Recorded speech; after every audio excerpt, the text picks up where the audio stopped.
যারা মা বোন যারা আছে একটু কান খুলে শুনেন, আল্লাহর নবী জাহান্নামের দিকে উকি দিয়ে দেখে যে জাহান্নামের মধ্যে সবচেয়ে বেশি মহিলা মানুষ।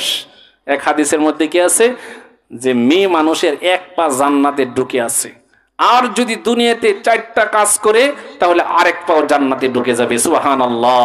এটা কিন্তু পুরুষের বেলা নাই, পুরুষের বেলা এটা আছে, পুরুষের বেলা নাই, মহিলাদের বেলা এটা আছে।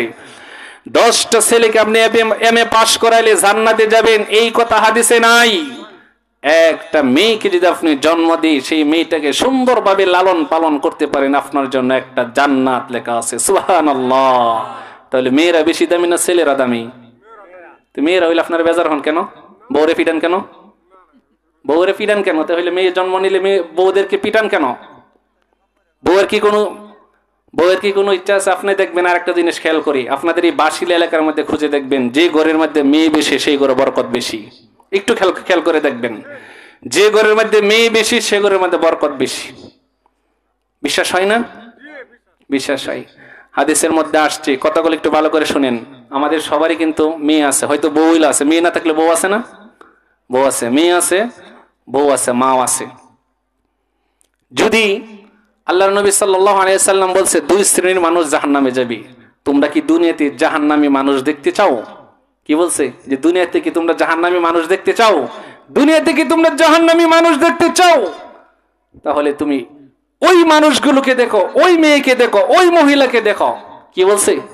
কাফিয়াতুন নিসাউন, মহিলা, কাফিয়াতুন কাপড় পরে থাকে, আরিয়াতুন উলঙ্গ, মাইলাতুন সে নিজে অন্যের দিকে আকৃষ্ট হয়, মৌমিলাতুন সে অন্যকে নিজের দিকে আকৃষ্ট করে।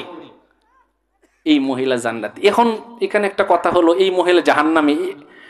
যে নিসাউন মহিলা, কাফিয়াতুন কাপড় পরে থাকে, আরিয়াতুন উলঙ্গ, কাপড় পরা অবস্থায় উলঙ্গ, সেটা আবার কেমন কথা? কাপড় পরা অবস্থায় উলঙ্গ সেটা কেমন কথা? বর্তমানে দেখবেন আমাদের সমাজে বোকরার নামে যে বোকরাগুলো চলছে, এই বোকরাগুলো কোনো শরীয়তের কোনো মুফতি মুহাদ্দিস কিংবা শরীয়তের কোনো গবেষক আবিষ্কার করে নাই। এই বোকরাগুলো আবিষ্কার করছে ইহুদি আর খ্রিস্টানরা। কারণ আপনার যে মেয়েটা আছে, সেই মেয়েটা যদি আজকে বোকরা ছাড়া যদি বাড়ি থেকে বের হয়ে যদি ভালুকা থেকে ঘুরে আসে, মানুষে কানাঘুষা করবে, বলাবলি করবে যে অমুকের মেয়ে বোকরা ছাড়া চলাফেরা করে, বলবে কি বলবে না? কিন্তু আপনার মেয়ে আবার এটা ভালোই বোঝে, এমন একটা বোকরা পড়ছে, যে বোকরাটা ওই যে বলছে কাফিয়াতুন কাপড় পরে থাকে, আরিয়াতুন উলঙ্গ, কাপড় পরা অবস্থায় উলঙ্গ, সেটা কেমন কথা? সেটা হলো এই যে বোকরা আপনি পড়ছেন, আপনার শরীরটাকে, আপনার শরীরের উঁচু নিচু যে অঙ্গগুলো ভাঁজ আছে সেগুলো ঢাকার জন্য যাতে পুরুষের চোখে না পড়ে, সেই জন্য আপনি বোকরা পড়ছেন। আপনি এমন বোকরা পড়ছেন যে বোকরা আপনার শরীরের ভাঁজগুলো পুরুষের দিকে এমন ভাবে আকৃষ্ট করতেছে, বরংস বোকরা পড়লে কম তাকাইতো, বোকরা পরার কারণে বেশি তাকাইতেছে। এটা কি পর্দার জন্য পড়ে? ওই মহিলাই আল্লাহর নবী বলছে যে তোমরা কি জাহান্নামী মানুষ দেখতে চাও? তাহলে তাদেরকে দেখো। কারা? ওই মহিলাকে দেখো। মহিলারা এক পাও ঢুকে আছে জান্নাতে, এক পাও ঢুকে আছে কই? জান্নাতে। কিন্তু আবার ওই দিক দিয়ে আল্লাহর নবী যখন মেরাজে যখন গেলেন, জাহান্নামের মধ্যে উখি দিয়ে হুদা মহিলা, সব মহিলা জাহান্নামী। তখন আল্লাহর নবী বললেন, এই মহিলারা তোমরা বেশি বেশি দান করো, বেশি বেশি সদকা করো। আমি বেশি মানুষ দেখছি, বেশি মহিলারা দেখছি জাহান্নামের মধ্যে বেশিরভাগ মহিলা। একটা মেয়ে হইলে একটা জান্নাত, কত সুন্দর কথা। মেয়ে জন্মগ্রহণ করলেই জান্নাত হবে না, মেয়ে জন্মগ্রহণ করলেই জান্নাত হবে না। যে জিনিস বেশি দামি সেটা পচে গেলে কিন্তু সবচেয়ে খারাপ। কি বলেন? দুধ অনেক দামি, পচে গেলে খাওয়ার যায় না। ভাত যদি আমরা একটু নষ্ট হয়ে যায় সেটা আমরা ধুয়ে খেয়ে ফেলতে পারি, ঠিক না? তাহলে যে জিনিস এত দামি, 10টা ছেলেকে আমি পাশ করাইলে জান্নাতে যাওয়া যাবে, এই কথা রাসূল বলে নাই। একটা মেয়ে যদি জন্মগ্রহণ করে, ওই বাবাকে জান্নাতে যাওয়ার সুসংবাদ আমার রাসূল দিয়ে দিছে। সুবহানাল্লাহ। অত সহজ মনে করবেন না। যে বাবা তার মেয়েকে পর্দায় রাখে না, হাসরের দিন ওই বাবার কপালে লেখা থাকবে দাইয়ুস। যে বাবা তার মেয়েকে পর্দায় রাখে না, সেই বাবার কপালে লেখা থাকবে কি? দাইয়ুস। দুনিয়াতে যত আমল করেন, যত হজ করেন, যত যাকাত দেন, যত নামাজ পড়েন, হাসরের দিন আপনার কপালে লেখা থাকবে দাইয়ুস। যে স্বামী তার স্ত্রীকে পর্দায় রাখে না, পর্দার ব্যবস্থা করে দেয় না। মহিলাদের কি কোনো ক্ষমতা আছে পর্দা করার? মহিলাদের কি টাকা আছে যে সিস্টোর বাজার থেকে টিন আইনা নিজের বাড়িটাকে বেড়া দিয়ে দেউরি দিয়ে সুন্দর করে দেখে রেখে পর্দা করার ক্ষমতা আছে? ক্ষমতা নাই। ক্ষমতা কার কাছে? স্বামীর কাছে। স্বামীর কাছে। যে স্বামী স্ত্রীকে পর্দায় রাখে না, সেই স্বামীর কপালে লেখা থাকবে দাইয়ুস। মিয়া, বিয়া করা ফরজ এটা বুঝছেন, বিয়া করা ফরজ এইটা জানেন, কিন্তু বউকে যে পর্দায় রাখতে হয় সেটা ফরজ, সেটা আপনি জানেন না কেন?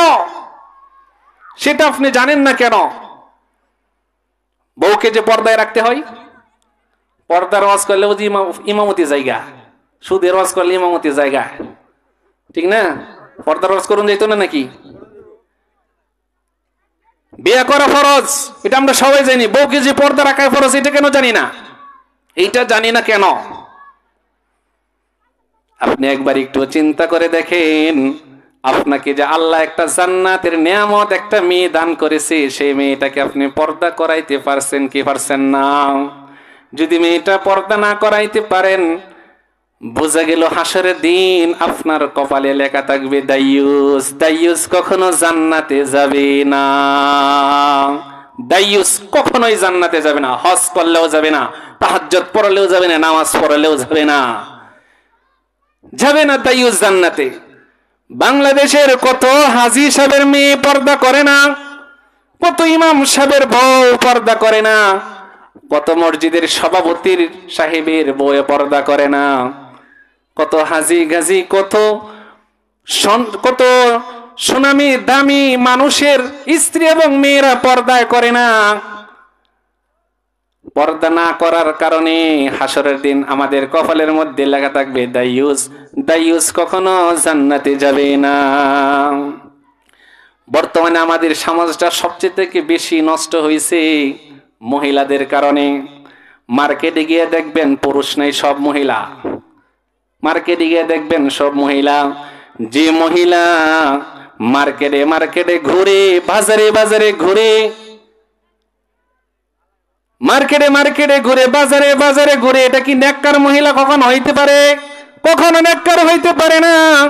আল্লাহর নবী সাল্লাল্লাহু আলাইহি ওয়াসাল্লাম নেককার মহিলার 4টা গুণ প্রকাশ করেছেন, 4টা গুণের কথা বলেছেন। ও আমার মা ও বোনেরা, সম্মানিত মা ও বোনেরা, একটু মিলায়া দেখেন নি আপনি নেককার হইতে পেরেছেন? দেখেন এই 4টা গুণ কি আপনার মধ্যে আসেনি? যদি এই 4টা গুণ আপনার মধ্যে থাকে তাহলে আপনি নেককার মহিলা। আর যদি আপনি এই 4টা গুণ যদি আপনার মধ্যে না থাকে, তাহলে রব্বানা আতিনা ফিদ দুনিয়া হাসানা পড়লেও কিছু লাভ হবে না, আপনি নেককার না। নেককার মহিলার প্রথম নাম্বার গুণ হলো, স্বামী যদি তার দিকে তাকায়, স্বামী যদি তার দিকে তাকায়, তখন নেককার মহিলা স্বামীকে আনন্দ দেয়। কি দেয়? স্বামী যদি তার স্ত্রীর দিকে তাকায়, স্ত্রী কি করে? তার অঙ্গ ভঙ্গি দিয়ে তাকে আনন্দ দেয়, তাকে খুশি করে। স্বামীকে কিভাবে খুশি করা লাগবে এটা নেককার মহিলারা বুঝে। স্বামী কিভাবে খুশি হবে সেটা নেককার মহিলারা বুঝে। স্বামীর দিকে তাকায় যদি সে একটা মুচকি হাসি দেয়, ওই হাসি দেওয়াতে যদি তার যতগুলো দাঁত দেখা যাবে, অতগুলো সগীরা গুনাহগুলো আল্লাহ তাআলা ক্ষমা করে দিয়ে, অতগুলো নেক তার আমল নামায় আল্লাহ তাআলা লিখে দিবে। সুবহানাল্লাহ।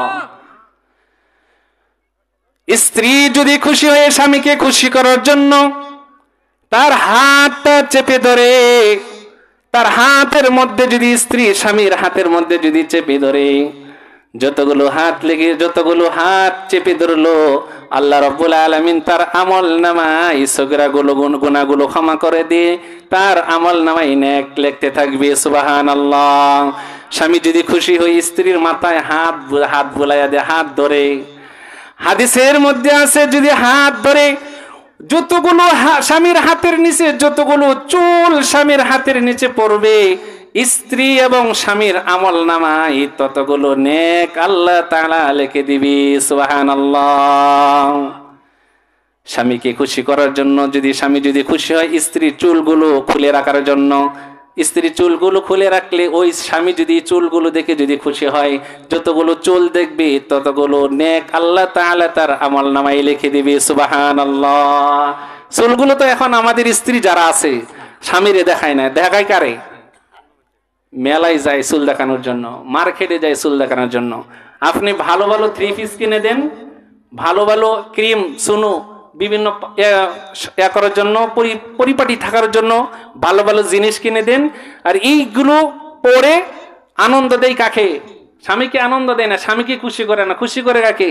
এই যে ভ্যানওয়ালা আর দোকানওয়ালা মার্কেটওয়ালাকে। স্বামীর সাথে সুন্দরভাবে কথা বলে না, মার্কেটে গিয়ে দেখবেন কি সুন্দরভাবে কথা বলতেছে, ভাইয়া ওই যে শাড়িটা দেখা যায়, ওই কাপড়টা দেখা যায়, একটু দেন তো, কত সুন্দরভাবে কথা বলে।